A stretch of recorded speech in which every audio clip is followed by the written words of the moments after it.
लो है, ठीक है, तो मोर इक्विटी इन कैपिटल स्ट्रक्चर।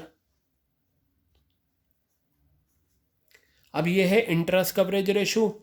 इसी से एक कदम आगे है debt service coverage ratio. Interest coverage ratio सिर्फ इंटरेस्ट की बात करता है कि कितनी बार पीबीआईटी ऑपरेटिंग प्रॉफिट अवेलेबल है इंटरेस्ट की पेमेंट करने में। और डेट सर्विस कवरेज रेशो, हालांकि आपके अकाउंटिंग रेशोज़ में नहीं है, डेट सर्विस कवरेज रेशो ये बताता है कि कितनी बार प्रॉफिट, ऑपरेटिंग प्रॉफिट अवेलेबल है इंटरेस्ट की पेमेंट करने में और प्रिंसिपल अमाउंट की पेमेंट करने में। जैसे आप लोन लेते हैं ना, लोन आपने लिया 10 लाख रुपए का और इंटरेस्ट का रेट है 10%, तो सिर्फ इंटरेस्ट की बात आईसीआर करता है और प्रिंसिपल अमाउंट और इंटरेस्ट की बात करता है debt service coverage ratio. Logic दोनों का सेम है। बताया, अगर डीएससीआर यानी कि डेट सर्विस कवरेज रेशो ज़्यादा है तो हम अपने कैपिटल स्ट्रक्चर में ज़्यादा डेट रखेंगे। बिल्कुल सेम लॉजिक है। डीएससीआर अगर हाई है तो बेटा कैपिटल स्ट्रक्चर में क्या होना चाहिए, ज़्यादा debt, more debt in capital structure.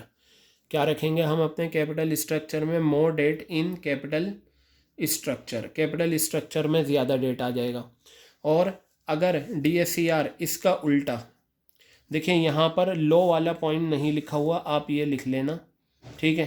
तो अगर डीएससीआर आपका लो है, कम है, तो मोर इक्विटी आ जाएगा आपके कैपिटल स्ट्रक्चर में। क्या आ जाएगा, मोर इक्विटी इन कैपिटल स्ट्रक्चर। तो बेटा ये दोनों पॉइंट आपके एक जैसे हैं, बस दोनों के मीनिंग में डिफरेंस है। Interest coverage ratio talking about payment of interest and DSCR talking about payment of interest as well as principal amount. Clear हो गई बात। अब हमारे पास ये 3 पॉइंट और बचते हैं। Stock market conditions. क्या है, स्टॉक मार्केट कंडीशंस देख लेते हैं। शेयर मार्केट होता है, उसी को स्टॉक मार्केट कहा जाता है। उसमें 2 तरह की सिचुएशंस आती हैं, एक बुल मार्केट होती है, एक बेयरिश मार्केट होती है। बुल मार्केट वो होती है जो बूम होती है, जहाँ पर शेयर के प्राइसेस बढ़ते हैं। और बियरिश मार्केट यानी कि डिप्रेशन वाली मार्केट वो होती है जहाँ पर शेयर के प्राइस कम होते हैं। तो वही बात यहाँ पर बताई। ये बताया डूरिंग डिप्रेशन पीरियड, जब डिप्रेशन पीरियड होता है, मार्केट में शेयर के प्राइस गिर रहे होते हैं, तो क्या होता है, इन्वेस्टर डरे हुए होते हैं शेयर्स में पैसा लगाने के लिए, क्योंकि उसमें हाई रिस्क होता है। शेयर में जैसे मान लो मैंने एक शेयर 500 रुपये का ख़रीदा, और आपको पता है शेयर के प्राइस बढ़ते हैं घटते हैं हर सेकंड। 500 रुपये का ख़रीदा, 5 मिनट के बाद जो मैंने 500 का शेयर ख़रीदा था वो 350 रुपये पर आ गया। तो बताइए 500 रुपये से 350 रुपये आ गया, इसे हम बोलेंगे डिप्रेशन पीरियड। तो जब मार्केट कम होती है, शेयर के प्राइस गिर रहे होते हैं, तो इन्वेस्टर हिचकिचाते हैं, डरे हुए होते हैं शेयर्स में पैसा लगाने के लिए।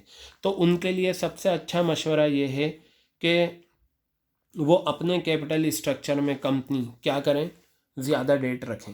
कंपनी क्या करें, ज़्यादा डेट रखें। और बूम पीरियड है, इन्वेस्टर रिस्क लेते हैं और प्रेफर करते हैं इक्विटी शेयर्स में इन्वेस्ट करना, ताकि वो ज़्यादा से ज़्यादा डिविडेंड कमाएं। क्या कमाएं, ज़्यादा से ज़्यादा डिविडेंड कमाएं। तो यही 2 पॉइंट हैं जो आपको इसमें याद करने हैं। तो बेटा 2 पॉइंट और हैं, बाकी 3 पॉइंट इसके मैं ट्रेडिंग ऑन इक्विटी के साथ आपके साथ डिस्कस करूँगा। तीसरा पॉइंट आ जाता है ये रेगुलेटरी फ्रेमवर्क। ठीक है, क्या होता है, capital structure is also influence by government regulations. सही बात है। Banking companies can raise fund by issuing share capital alone. जो बैंकिंग कंपनीज हैं उन्हें सिर्फ ये ऑप्शन होता है कि वो सिर्फ शेयर से पैसा कमा सकती हैं, not any other kind of security, ना कि किसी और सिक्योरिटी से। It is compulsory for other companies to maintain a given debt equity ratio while raising funds. Public issue of shares and debentures have to be made under SEBI guidelines. यानी कि कोई भी company Hindustan में जो shares और debentures बेचती है उसे सेबी की गाइडलाइंस के अकॉर्डिंगली काम करना पड़ता है। सेबी क्या होता है ये आप इसके बाद वाला जो हमारा टॉपिक है फाइनेंशियल मार्केट उसमें सीखेंगे। लास्ट पॉइंट है capital structure of other companies, जैसे हमारी कंपनीज का ये कैपिटल स्ट्रक्चर है, ऐसे ही हर कंपनी अपना कैपिटल स्ट्रक्चर बनाती है। कुछ कंपनीज अपने कैपिटल स्ट्रक्चर बनाती हैं इंडस्ट्रियल नॉर्म्स को ध्यान में रखते हुए, लेकिन प्रॉपर केयर हमें करनी चाहिए, क्योंकि अगर हम ब्लाइंडली फॉलो कर रहे हैं इंडस्ट्री के नॉर्म्स को तो हमारा फाइनेंशियल रिस्क बढ़ सकता है। अगर एक कंपनी ज़्यादा रिस्क अफोर्ड नहीं कर सकती तो उसे डिवेंचर से पैसा रेज नहीं करना चाहिए, क्योंकि अदर फर्म्स पैसा ले रही हैं डिवेंचर से। बेटा मान लो दूसरी कंपनीज हैं, उन्हें फाइनेंस चाहिए तो उन्होंने डिवेंचर्स इशू करे और उनके पास पैसा आ गया, उनके पास कैश की अवेलेबिलिटी अच्छी है, वो अपनी रेगुलर पेमेंट कर सकती हैं। लेकिन हमने देखकर, हमारी कंपनी ने उन्हें देखकर जो अदर कंपनीज के कैपिटल स्ट्रक्चर हैं कि उन्होंने ज़्यादा डेट रखा, हम भी ज़्यादा डेट रखते हैं, तो अगर हम ज़्यादा डेट रखेंगे तो हमारा रिस्क जो है फाइनेंशियल रिस्क वो बढ़ जाएगा और ये हमारे लिए फीजिबल नहीं होगा। तो कहने का मतलब ये है कि जो दूसरी कंपनीज के कैपिटल स्ट्रक्चर हैं हमें सिर्फ उन्हें ध्यान में नहीं रखना चाहिए, बल्कि अपनी पोजीशन देखनी चाहिए, उसके बाद ही हम अपने कैपिटल स्ट्रक्चर को तय करना चाहिए कि हम अपने कैपिटल स्ट्रक्चर में ज़्यादा डेट रखें या ज़्यादा इक्विटी रखें। तो बेटा ये इस तरीके से आपका ये पूरा कैपिटल स्ट्रक्चर का कॉन्सेप्ट कंप्लीट हो गया। क्लियर है। अब नेक्स्ट रिकॉर्डिंग में मैं आपको बताऊंगा फिक्स कैपिटल, देखिए हमारा हो चुका था।